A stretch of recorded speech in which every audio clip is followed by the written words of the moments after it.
What if one of the most accurate explanations for economic decline was written more than 600 years before modern economics existed? Not by a European thinker, not in a university, not with statistics, spreadsheets, or a theory built in peacetime, but by a man who had watched empires dissolve in front of his eyes. A man who had served sultans, survived coups, negotiated with conquerors, and buried his family in a shipwreck, all before he sat down and wrote the most ambitious book a human being had ever attempted. He wanted to explain everything: why societies form, why they grow, why they get rich, and why, always without exception, they eventually destroy the very things that made them powerful. His name was Ibn Khaldun, and what he discovered has never been more relevant. Most people believe wealth comes from money. Ibn Khaldun thought this was completely wrong. He believed wealth comes from something far more fragile, something governments rarely protect and almost always eventually destroy. He called it human labor, human cooperation, human trust. And the most unsettling part? The cycle he described. The rise, the peak, the slow and almost invisible decay may describe exactly what many societies are experiencing right now. But to understand his warning, we first have to travel back, far back. Imagine North Africa in the 14th century. It does not look like one civilization. It looks like 100 arguments. Sultanates rising and crumbling within a generation. Cities that were once glittering centers of learning turned to rubble. Armies loyal to one ruler this year, a different ruler next year, loyal to no one the year after that. Cities like Tunis, Fez, and Tlemcen were cosmopolitan and sophisticated, full of scholars, merchants, and diplomats. But above them, the political sky was always violent. Dynasties didn't age gracefully. They were overthrown, assassinated, exhausted,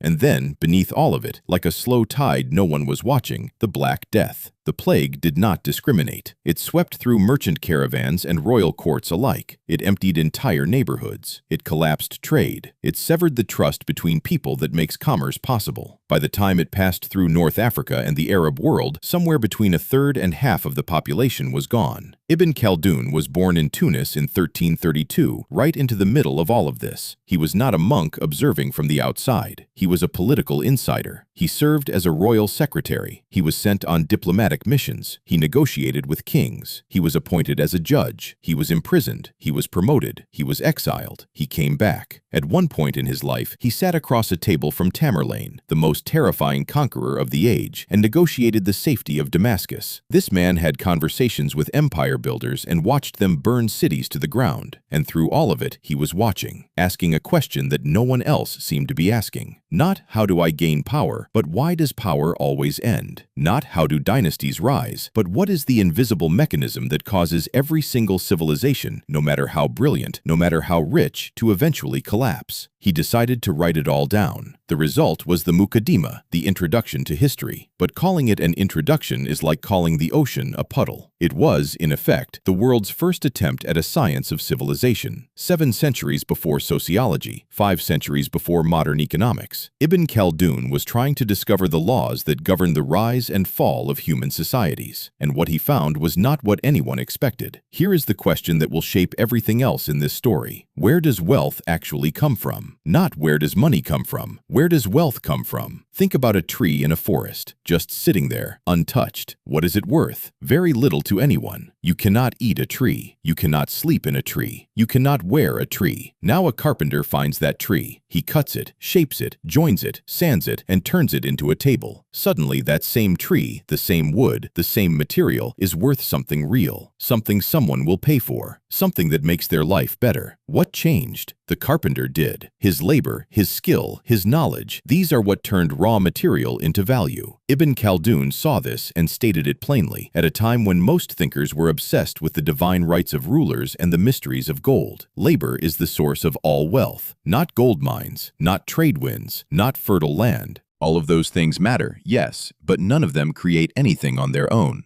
It is human beings, farmers, craftsmen, builders, merchants, doctors, teachers, engineers, who turn raw possibility into real prosperity. This was radical, and it was centuries ahead of its time. When Adam Smith wrote about labor being the source of value in 1776, he was celebrated as a revolutionary thinker. Ibn Khaldun had said the same thing in 1377, 400 years earlier, in Arabic, while watching empires burn around him. But here is where his insight becomes even more interesting and more uncomfortable. He didn't just say labor creates wealth. He said labor only creates wealth under specific conditions, when people are free to work, when they trust that their effort will be rewarded, when they believe that what they build today will still belong to them tomorrow. Destroy those conditions, and the labor stops. The wealth disappears, not suddenly, slowly. And something was always happening in the background that destroys those conditions. Ibn Khaldun had a name for it. Every government in history has faced the same temptation. In the beginning, the state needs money to function, to build roads, to maintain armies, to run courts and keep order. So it taxes. And at first, the taxes are small, because the government is lean and the needs are modest. People pay without much complaint, because the government protects them and the taxes are light. But something strange was happening, quietly, structurally, invisibly. As the dynasty ages and grows comfortable, the court expands, officials multiply, palaces get more elaborate, armies get larger. The ruling elite acquires tastes for luxury that were unthinkable a generation ago. And all of that costs money, so taxes rise. Not dramatically at first, just a little more each year. A small increase here, a new levy there. Nothing that feels catastrophic on its own. But Ibn Khaldun saw the mechanism underneath. When you tax the farmer more, the farmer plants less. When you tax the merchant more, the merchant trades less. When you penalize the craftsman's profits, the craftsman stops investing in his workshop. The rational response to higher taxation is always the same. Produce less, hide more, and give up sooner. The government, seeing its revenues fall, responds in the only way it knows how. It raises taxes again. And this is the trap, a vicious spiral that Ibn Khaldun described with terrifying clarity. More taxes, less production, less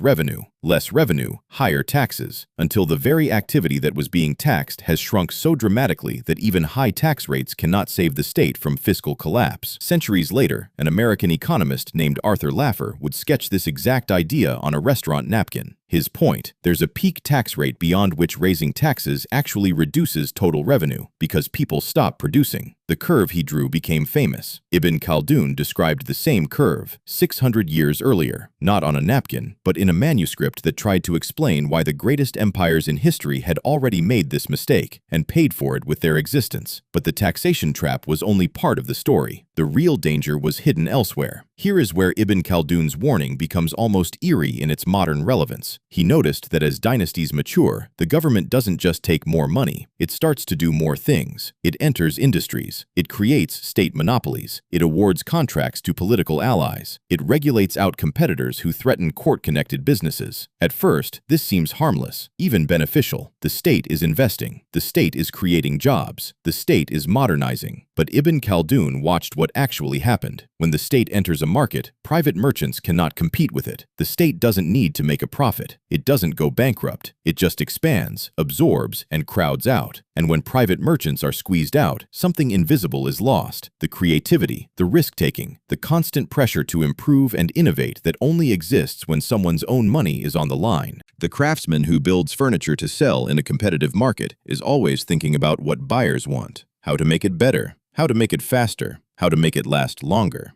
The government department that builds furniture because the Sultan decreed furniture must be built is thinking about something else entirely, how to justify its budget next year.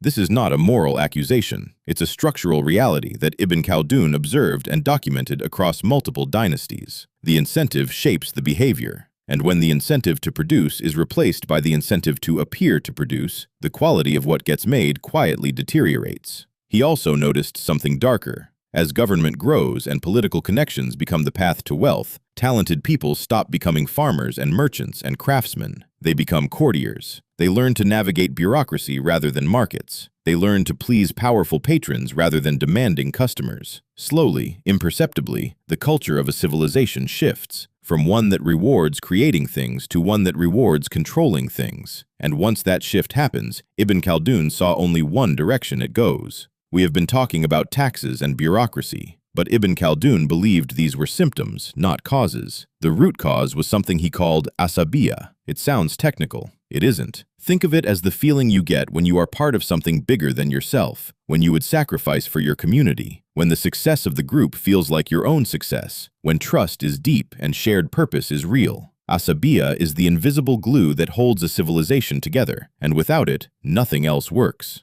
In the early days of a dynasty, Asabiyyah is powerful. The founders of an empire were usually people who had very little individually, but achieved extraordinary things together. Desert tribes who shouldn't have been able to threaten a sophisticated city-state, religious movements that turned poverty into strength, immigrant communities that outcompeted settled elites because they trusted each other when no one else did. Ibn Khaldun watched this pattern repeat across North Africa, the Arab world, Persia, and beyond. Groups with strong cohesion, with real, earned trust between their members, almost always defeat larger, wealthier, but internally fractured opponents. Think about what happens in a group with high asabiyyah. Information flows freely, people cover for each other, sacrifice is possible, long-term projects become achievable. When times are hard, people don't abandon each other, they double down. Now think about what happens when asabiyyah weakens, when elites separate from the common people, when the wealthy begin to see themselves as a class apart, when political connections matter more than community loyalty, when shared sacrifice is replaced by individual positioning. Trust erodes, cooperation becomes transactional, short-term thinking replaces long-term investment. And here is the cruel irony that Ibn Khaldun documented. Prosperity itself destroys asabiyyah. The very success of a civilization creates the conditions for its decline. Luxury makes people soft, wealth makes people self-interested, success makes people complacent,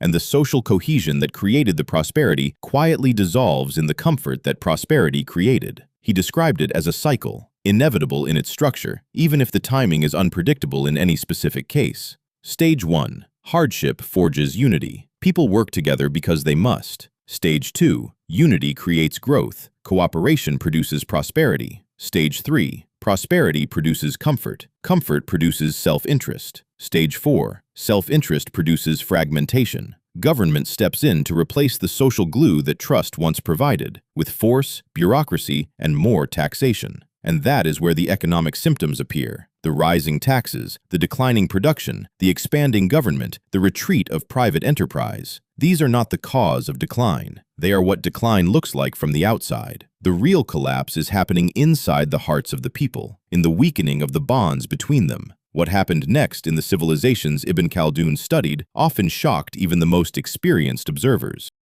The end of one cycle is almost always the beginning of another. As a weakened, overtaxed, internally fragmented civilization loses its productive energy, it becomes vulnerable. Not usually to foreign enemies who appear from nowhere, but to groups from the margins. Communities with high asabiyyah, people who have not yet been softened by success, who still trust each other, sacrifice for each other, and are willing to take risks because they have less to lose. They come from the desert, the mountains, the frontier. They look simple compared to the sophisticated, cosmopolitan civilization they challenge. And that's exactly why they win. The civilization that took centuries to build is replaced, sometimes violently, sometimes gradually, by a new group. And then the cycle begins again. New dynasty, strong asabiyyah, low taxes, high production, growing prosperity, expanding government, weakening cohesion, rising taxes, declining production, and again. Ibn Khaldun was not pessimistic about this. He wasn't cheerful about it either. He was analytical. He saw a pattern in history so consistent that he believed it revealed something fundamental about human nature itself. Civilizations are not destroyed by enemies. They are unraveled by success. And here is where this story becomes surprisingly modern. Walk into any bookstore today and you will find dozens of books about economic inequality, about government debt, about declining social mobility, about the hollowing out of the middle class, about why young people cannot afford homes that their parents bought easily, about why bureaucracies seem to grow while the services they provide seem to shrink. None of these authors are citing Ibn Khaldun, but they are, almost to the letter, describing what he documented 650 years ago.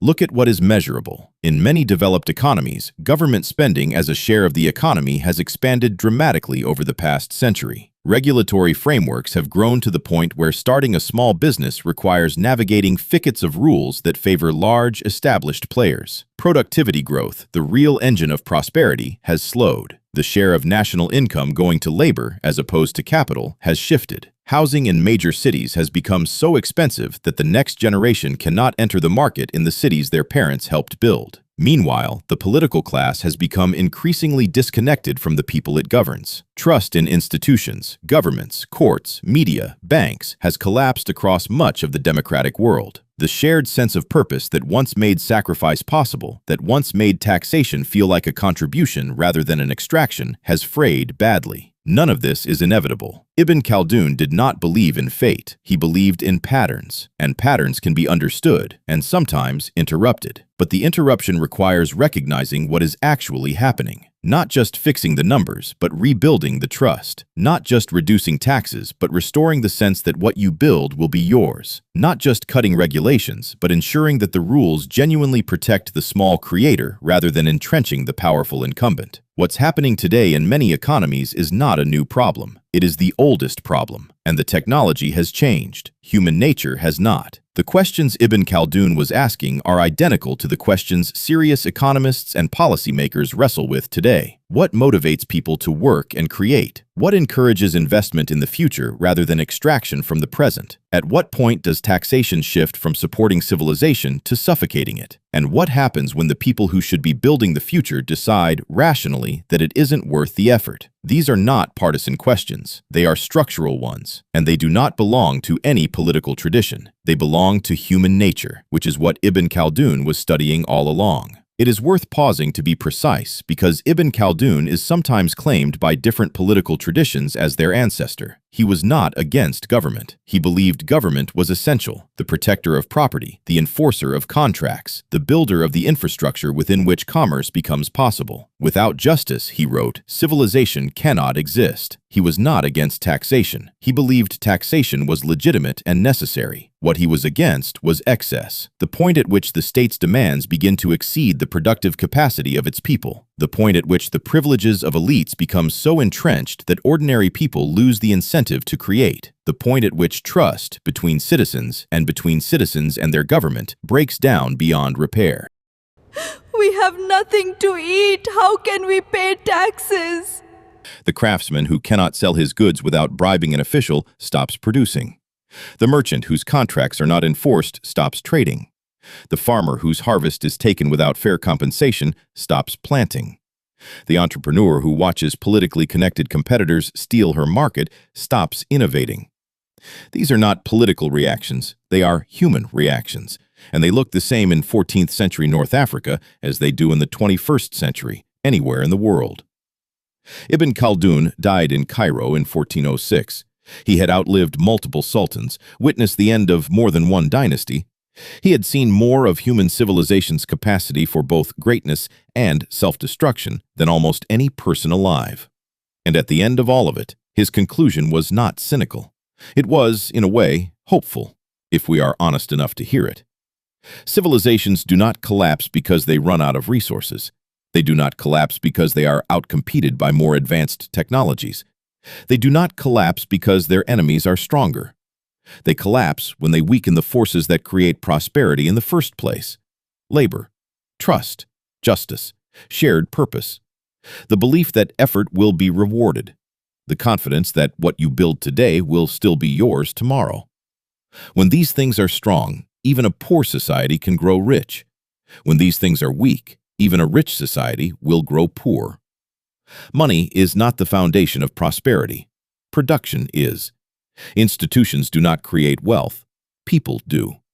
And when a society begins consuming more than it creates, more than it earns, more than it builds, more than it deserves, the decline usually begins long before anyone notices the numbers. The warning signs are always the same. They were the same in the Maghreb of the 1300s. They were the same in the great empires of Persia and Rome that Ibn Khaldun studied. They are the same today. A growing distance between those who rule and those who create. A tax burden that gradually shifts from paying for protection to paying for the court's comfort.